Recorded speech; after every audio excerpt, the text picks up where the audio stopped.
Poppy se reis. Nadat ons die plaas verkoop het, gaan ons weer met vakansie Namibië toe en gaan besoek ons ook vir Poppy en Gwen. Hulle het jare by ons gewerk. 1 jaar en 3 maande later. Ons parkeer die motor in die groot pad en stap die 500 meter in die dik sandpad na hulle opstal. Ek het al amper vergeet hoe die sand in jou skoene kan inkruip. Gwen en Poppy is nou finaal geresettel op die buurplaas Goreb. Hulle verwag ons nie. Groot was Poppy se verbasing en blydskap toe ons skielik hier tussen die kameeldoringbome uit die niet verskyn. Ons tref net die vroumense en die kinders daaraan. Gwen het die kampdrade omgestap. Andri, Poppy en Gwen se 15-jarige seun, John en Agarop, ook seuns van Gwen, maar nou nie van Poppy nie, ook al manne met vrou en kinders het die skape bymekaar gaan maak. Gwen het vir hulle 'n mooi jaard gemaak, netjies sinkhuisies. Dis met draad en stewige hoekpale afgekamp. 'n paar hoender skrobbel op die werf rond en Poppy het haar blomtuin met 'n oogiesdraad toegekamp om die hoenders uit te hou. Die geel blomme pronk nou hier op 'n vreemde werf. Die botterskorsie rank onder die blomme uit en dra sy vrug. Daar staan 2 bruidsbosse. Alles het hulle oorsprong uit Nieuwba, ons plaas se tuin. Agter die draad staan 'n hele klompie rye mielies, pronkerig. Ook die wasgoeddraad is nie sommer net van boom tot boom gespan nie, maar ordentlike pale en draad, soos ons dit op Nieuwba gehad het. Toe ek so om my kyk en sien hoe skoon die werf is, was my hart baie bly. Ek kon op daardie oomblik nie anders as om aan ou Kleinboy te dink nie. Nou Kleinboy het by Louis se ouma en oupa gewerk. Toe by sy pa en ma. En toe by ons, totdat hy in sy 80er jare sy kop finaal neergelê het.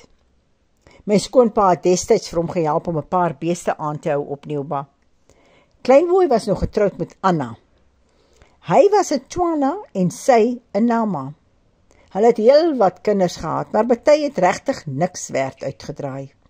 Nou toe ook Kleinboy dood is, het van sy kinders 'n paar beeste geërf. Poppy het toe reeds vir Gwen gehad en was op die plaas. Sarah het haar erfporsie saamgeneem na waar haar man nou toe ook al gewerk het. Van Sarah se bees is daar niks oor nie.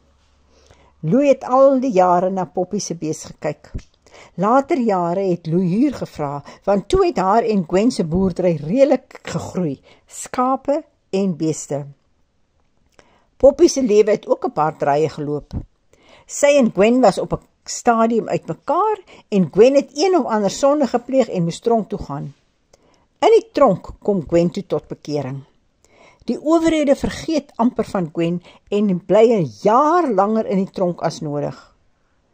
Terug op die plaas, want ons wou hom toe 'n geleentheid gee, het Gwen en Poppy se nuwe lewe saam begin.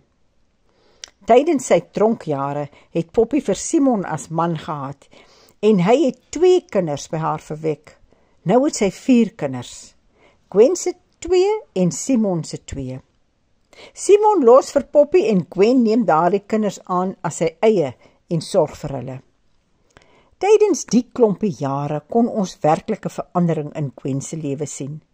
Vir die eerste keer kon ons weggaan en terugkom en alles was in orde. Louis het soms baie hard gepraat wanneer die werkers nie sorg dat dit skoon en netjies by hulle huise is nie. Dit het vir ons soms gevoel, dis 'n ewige stryd. Toe verkoop ons die plaas. Louis help vir Gwen en Poppy om aansoek te doen vir resettlement. Hulle het toe meer as 30 beeste en 'n hele klompie skape. Uiteindelik word hulle op Goreb gevestig. Dit is nou Nieuwba se buurplaas. Ek was so bekommerd dat hulle net weer agteruit sou boer en dat dit sleg sal gaan met hulle en die kinders. Hulle moes nou verantwoordelikheid vat vir die kinders se skool en alles oorneem. Daarom was ek so uitbundig bly toe ek sien hoe dit met hulle gaan. Ons het heelwat kos gekoop en ek het goedjies vir Poppy van die Kaap afgebring, onder andere materiaal wat Suzaan gestuur het in wol wat ek gekoop het, sodat sy vir die kinders warm musse kan brei vir die winter. Hulle moes toe saam stap na die motor teen die grootpad om nou dit te gaan haal. Op pad kom Gwen van vooraf, klaar sy plase rond te gedoen. Die blydskap op sy gesig om ons te sien het boekdele gespreek. Hy stap ook met 'n handvol saad dat hy nou oor sy plaas wil saai en meerjarige grasse te vestig. Dit het hy ook by Louis geleer. En toe ons by die hek kom daar so 'n paar van Gwen se kalwers aangestap, pragtig en goed van kondisie. Hulle het nou meer as 40 beeste en 85 skape.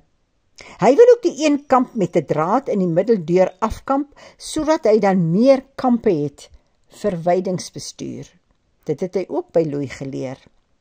Hy het vir Louis se broer gevra vir ou draad en in ruil daarvoor sal hy dan vir hom 'n vet hamel gee. Ons is so trots op hulle.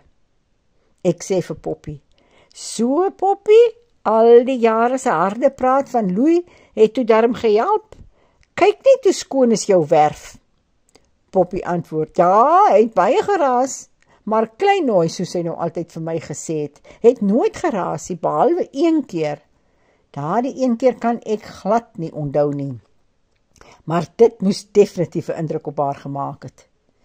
Met al die proviant uitgelaai, staan ons klompie in 'n kringetjie en dank die Here vir sy genade oor Gwen en Poppy. Dit gaan goed met hulle. Die Bybel lê oop in hulle sinkhuisie. Waar sal my hulp vandaan kom? My hulp is van die Here wat hemel en aarde gemaak het. So met die groetslag sê ek vir Gwen dat hy darm weer Nieuwbad toe moet stap en kyk of daar nie 'n klein vyeboom en 'n ringboom is wat hy kan gaan uithaal nie, want 'n plaaswerf moet 'n vyeboom hê en 'n ringboom gee heerlike digte skaduwee in die snikhete somer.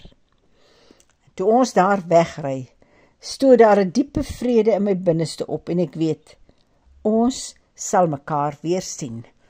Dit gaan goed met Poppy en Gwen.